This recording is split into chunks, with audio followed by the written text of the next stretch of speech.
সুপ্রিয় দর্শক, আমরা কথা বলছি বর্তমান সময়ের আলোচিত সিনেমা কিশোর গ্যাং সিনেমার নায়িকা নীলিমা ইসলাম মুনের সাথে।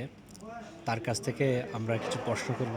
প্রশ্ন হচ্ছে কি, নীলিমা, যে সিনেমা সিনেমা লাইনে আসার তোমার ইন্সপিরেশনটা কি? মানে তোমাকে এটার আগ্রহটা কোথায় থেকে তৈরি হয়েছে?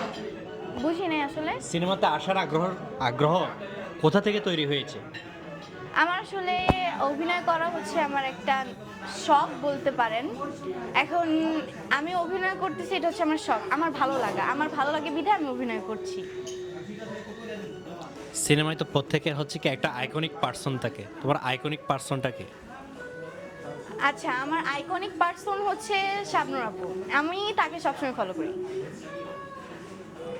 আর হিরোদের হিরোদের ক্ষেত্রে তোমার আইকনিক হিরো কে? এক নাম্বার সাকিব খানে। এখন প্রশ্ন হলো, তুমি তো এখন একটা সিনেমা করে ফেলেছো, জি। হ্যাঁ, এর পরবর্তী তোমার চিন্তা ভাবনা কি আছে? এখন পরবর্তী চিন্তা ভাবনা সব কিছু ডিপেন্ড করে দর্শকদের উপরে। দর্শকরা আমাকে চায় কি না, দর্শকরা আমাকে কিভাবে নিতেছে, এগুলোর উপরে আসলে সব কিছু ডিপেন্ড করে।